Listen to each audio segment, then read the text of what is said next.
She didn't plan that her husband would choose the other woman over her. Not in secret. Not across town. Right downstairs. Under the same roof. In front of her children. She invited the woman into her house herself. Gave her a room. A key. A place at the table. She thought she could control it. A shared arrangement between 3 adults who all agreed. That was the day Anne Anastasi stopped being a wife and started planning a funeral. A little backstory. Anne and Anthony Anastasi had been married for 18 years, 5 children, a life built across 2 states. But somewhere along the way, the marriage had grown fractured, marked by conflict, tension, and domestic abuse that had been simmering for years. It was during their time in Michigan that they met 25-year-old Jacqueline Riggs. What started as a mutual attraction became a 3-way relationship, one that all 3 of them entered together. When the Anastasis relocated to Lothian, Maryland, they didn't leave Jacqueline behind. They brought her with them, set her up in the basement of their family home, made her part of the household. For a while, that was the arrangement. Then, Anne wanted out. She told Anthony it was over, that both of them needed to end things with Jacqueline and move on. Anthony refused. He and Jacqueline kept going. Every night, he would leave the marital bed, walk downstairs, and be with her. The woman Anne had invited in was now the woman her husband was choosing, every single night, while Anne lay upstairs listening. Then came the night that broke her. Anthony came back to the bedroom after an argument with Jacqueline in the basement. He was cold, dismissive.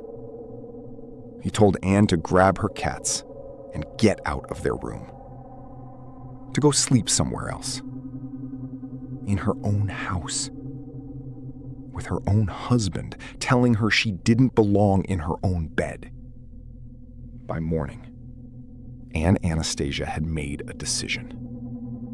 What she did next is what separates this case from a crime of passion and places it firmly in the category of cold, calculated murder. If she had done this alone, the investigation would have been straightforward. But she recruited someone. Not just anyone. She recruited her 13-year-old daughter. How does a mother recruit a teenager to murder her ex-lover? The daughter, in turn, brought in her 18-year-old boyfriend, Gabriel Struss. He wasn't driven by hatred toward Riggs. He barely knew her. He did what he did for one reason only. Because he loved that girl, and she asked him to. The date was set. The roles were assigned. And on the night of October 4, 2015, Anne Anastasia picked Gabriel Struss up and brought him to the house on West Bayfront Road in Lothian. She walked him into the kitchen. She placed a .380 caliber handgun in his hands. Then she told him what to do. He went downstairs to the basement.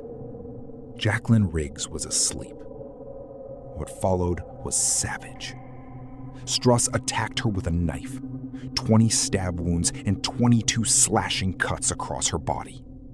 42 wounds in total.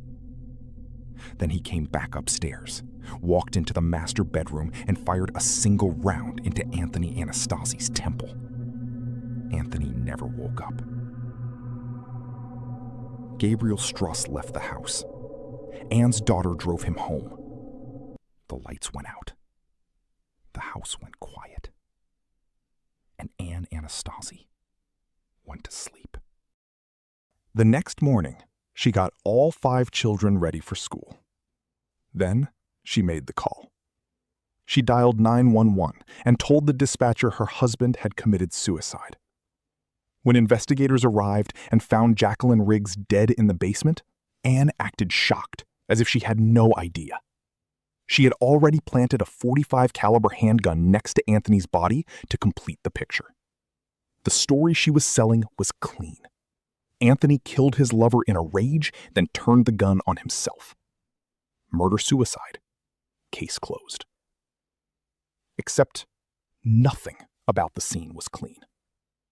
The first thing investigators noticed was the gun. The .45 caliber handgun lying next to Anthony's body did not match the .380 caliber bullet recovered from his head. The weapon she planted was the wrong caliber entirely. In trying to stage the perfect crime scene, she had handed detectives their first thread. They pulled it. There was no sign of forced entry. No burglary reported. No intruder. Anne's account of her movements had inconsistencies she couldn't smooth over under pressure. Investigators brought her in and had her take a polygraph. She failed. Then came the forensic results. Gunshot residue. Found on her hands, found on her clothing. The woman who claimed she discovered her husband's body was carrying the chemical signature of someone who had been present when a gun was fired. And then, her phone. Text messages from the nights of October 4 and 5. Messages between Anne, her daughter, and Gabriel Struss. Planning. Coordinating. Discussing who would take the blame. In one message, Struss acknowledged he could go to jail for the rest of his life. He sent it anyway. When investigators brought Struss in, he didn't hold. He confessed. Laid out the entire night, from the moment Anne picked him up to the moment he left the house. He confirmed what the evidence already suggested. Anthony Anastasi was the architect of everything. In December 2016, Anne entered Alford pleas to 2 counts of first-degree murder, maintaining her innocence while acknowledging the evidence was enough to convict her. The court agreed. In May 2017, she was sentenced to life in prison. Gabriel Struss received 60 years. State's Attorney Wes Adams stood before the court and said what the evidence had already proven. Anthony Anastasi destroyed multiple lives by coldly planning these murders and manipulating children into executing her vicious plan.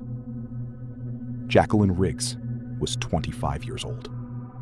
She didn't come into that house as a homewrecker. She came in as someone who was wanted, invited by both of them, welcomed into their world. She had no reason to believe the woman who gave her that basement would one day send someone down the stairs to kill her in her sleep. Jacqueline Riggs deserved better than the basement she was given, and far better than the way she left it. This is DeadDocket. She let her in.